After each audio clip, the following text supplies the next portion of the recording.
Hello students, welcome back. This is Aspire Foundation classes and it's me Shubham Rai. Okay, so आज हमारे पास यहाँ पे है important question from the exercise 6.2.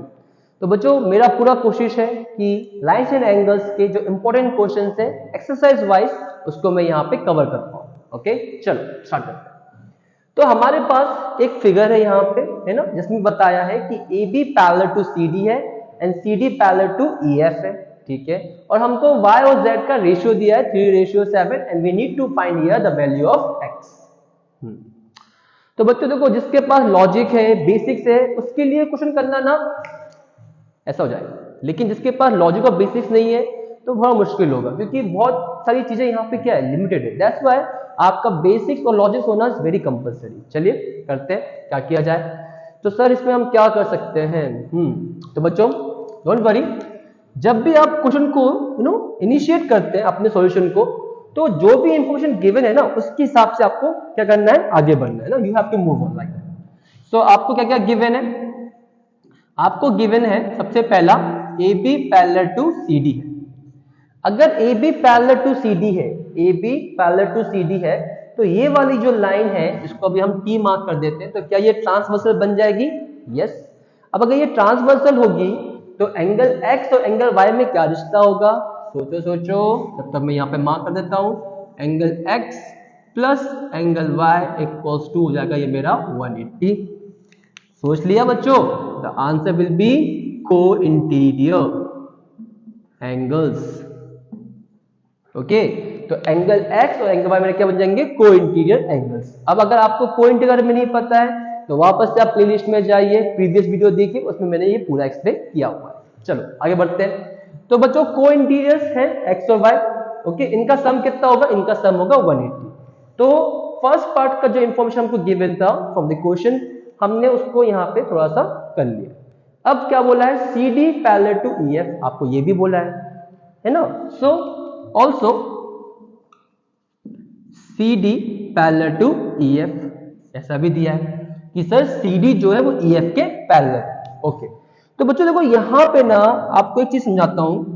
अगर कभी आपको इस टाइप की कंडीशन मिली कि सर एक पैरेलल लाइन से, ठीक है, एक लाइन और है जो कि इस पैरेलल लाइन के पैरेलल, ठीक है, तो सर अब इन तीनों में क्या रिश्ता है. तो बच्चों इन तीनों में रिश्ता है कि वो तीनों एक दूसरे के क्या हो जाएंगे, पैरेलल हो जाएंगे. राइट.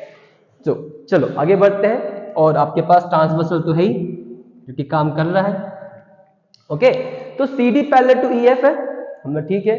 तो अब यहां पे हम क्या कर सकते हैं, earlier AB parallel to CD था, CD पैरेलल टू EF भी दिया है.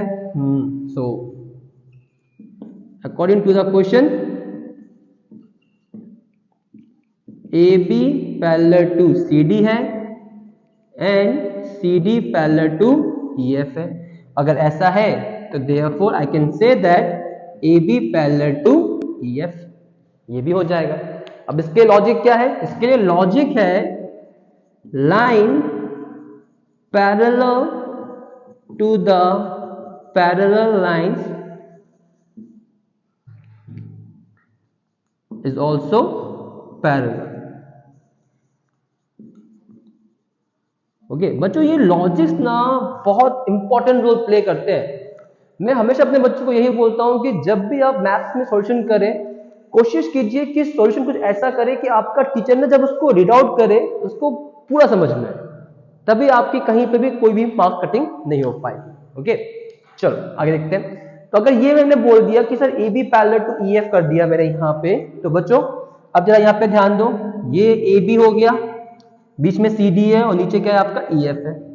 तो मैं चाह रहा हूं कि आप लोग बीच का जो CD है ना उसको अभी कुछ समय के लिए क्या कर दो, हटा दो, इग्नोर कर दो. तो क्या आपको कुछ फिगर ऐसा दिखेगा, ऑब्वियसली यस दिखना चाहिए. अगर आपको ऐसा फिगर दिख रहा है, क्योंकि हमको बोला है कि AB पैरेलल टू EF भी हमने बोल दिया है, तो आपको यहां पे दिख रहा था एंगल X और यहां दिख रहा था आपको एंगल Z. राइट. तो जब हमने ये प्रूफ किया AB पैरेलल टू EF है, तो we can say that angle X equals to angle Z. Angle X equals to angle Z.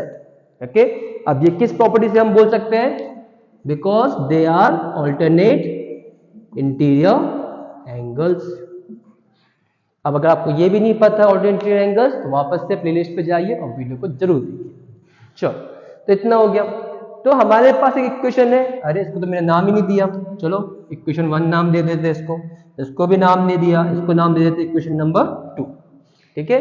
और ये हमने यहाँ पे प्रूफ किया तो उसको थोड़ा सा बॉक्सिंग करके दिखा देते। तो इक्वेशन नंबर फर्स्ट में हमने बोला angle x plus angle y 180 है, हमने बोला ठीक है। और हमने ये प्रूफ कर दिया कि एंगल x एंगल z के बराबर है। अब देखो ऐसा करना क्यों पड़ा, क्योंकि हमारे पास x के लिए कुछ भी वैल्यू नहीं है, तो हमको उसको जो भी हमको यहाँ पे गिवन है ऐसा डेटा इंफॉर्मेशन हमारे क्वेश्चन में, हमको उस चीज से अपने क्वेश्चन को फ्रेम करना पड़ेगा। ओके, तो अब हमने क्या किया, यहाँ पे ये बना लिया। तो इक्वेशन 2 की वैल्यू हम इक्वेशन 1 में पुट कर रहे हैं, राइट। तो हम क्या कर रहे हैं, angle x plus angle y कितना है हमारा 180 है, हमने बोला ठीक है।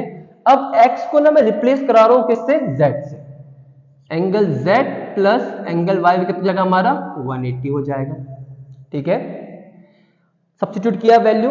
अब y और z को हमको किस में दिया है, रेशियो में दिया है, राइट। तो अब हम यहाँ पे एक लाइन लिख लेते हैं, इसको हम दे देते हैं अभी के लिए इक्वेशन नंबर 3। ओके, सो y रेशियो z हमको गिवन है 3:7। और जब भी रेशियो में क्वेश्चन आए ना बच्चों, हमेशा take one common ratio, let the common ratio be x, let the common ratio be x। अगर ऐसा कर दिया तो एंगल y का 3, एंगल z का 7, पहले वाले का पहला वैल्यू, दूसरे वाले का दूसरा वैल्यू, राइट। तो 3 और मल्टीप्लाई हो जाएगा किसका, कॉमन रेशियो का, कितना हो जाएगा आपका 3x, और z का हो जाएगा 7 into x, तो हो जाएगा आंसर आपका 7x। अब इन वैल्यूज को वापस से इक्वेशन नंबर 3 में क्या कर देंगे, हम पुट कर देंगे, right. So angle z plus angle y कितना है हमारा 180 है। z की कितनी वैल्यू निकाली हमने 7x, y कितनी निकाली हमने 3x equals to 180। 3x 7x कितना जाएगा आपका 10x 180, तो x की वैल्यू कितनी आएगी 180 divide by 10 and that will be 18 degree, कुछ ऐसा। डन, हमारा कॉमन रेशियो आ गया। तो क्या अब हम y और z में वापस से इसी को पुट कर सकते हैं, यस। अगर हम पुट करते हैं तो यहां पे हमको y और z की वैल्यू आ सकती है, लेकिन हमको क्वेश्चन में x फाइंड करना है, दैट्स व्हाई मैं इसको इतना इंपॉर्टेंस नहीं दे रहा हूं, ऑलराइट।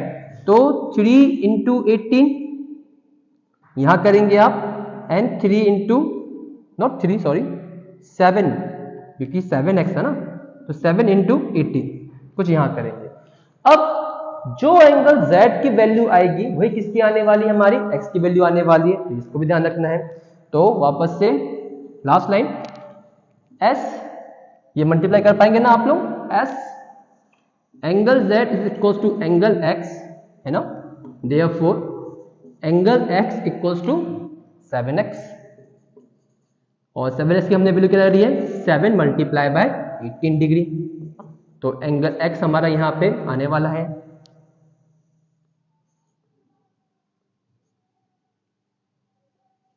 126। तो ये हो जाएगा हमारा यहां पे आंसर। आई होप को समझ में आया होगा। With this let's see you in the next question.